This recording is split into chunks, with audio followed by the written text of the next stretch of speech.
In our human experience, when we are sick, we seek for healing. We go to the doctor, we go to the hospital. Sometimes there are sicknesses that are incurable. Oftentimes we hear doctors saying, only miracles can cure your disease. Mentioning about miracles, it's a manifestation of the great faith in God. Indeed, God is the divine physician. And in our gospel, it's the episode of the healing of the deaf man with speech impediment. People brought this deaf man to Jesus.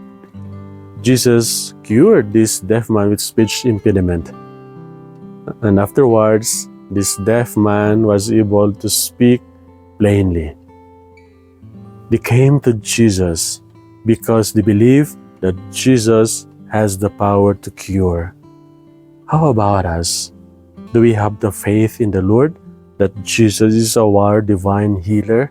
That Jesus can heal all kinds of sickness? If we have faith as little as a mustard seed, I'm sure we can have healing and restoration in Jesus. This healing ministry of Jesus is a sign of the coming of the Messiah. In Isaiah chapter 35, which is our first reading for this Sunday, we have heard, with divine recompense, He comes to save you. Eyes of the blind be opened, ears of the deaf be cleared, lame will live like a stag, tongue of the dumb will sing. Jesus is the Messiah. He is the fulfillment of this prophecy. And He came in order to give freedom, restoration, and healing.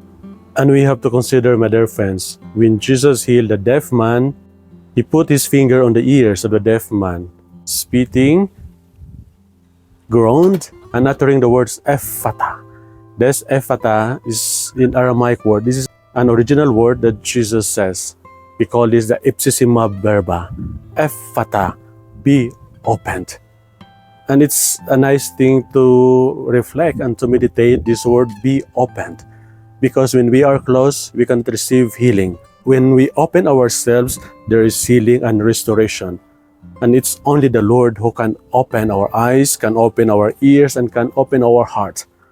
I remember the story of a parish priest who led the prayer, who asked all the parishioners and the people, please close your eyes, put your hands on your chest, and follow me the prayer.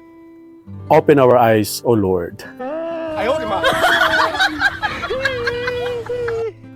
Let us submit to the Lord, surrender to God, and let God do the healing and restoration. And we have heard in the Gospel that Jesus came to the district of Tyre, to the way of Sidon, and Decapolis. These are Gentiles. Jesus came to the Gentile territory to tell us that this healing ministry, that is love, that is proclamation of the kingdom is not only limited for the Jews, because the love of Jesus, the kingdom of God, is for all. It has a universal character. It's connected with the word be open. Let us be open and be universal, because the love of the Lord is for all. It's not only for the selective few. As we continue to follow the Lord, we are called Catholics.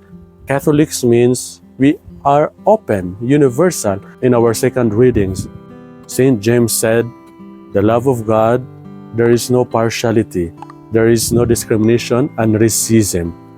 This is the love that Jesus wanted to tell us. His love, His ministry is for all the people. And we are invited in return to follow the Lord, to receive and accept everybody as God's children, regardless of color, regardless of religion, language, belief.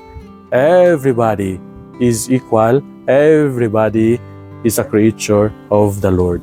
May we be able to say, to propagate this universality of our religion. Be open, because to be open is to be like God, who is universal, who receives and accepts everybody without discrimination and prejudices.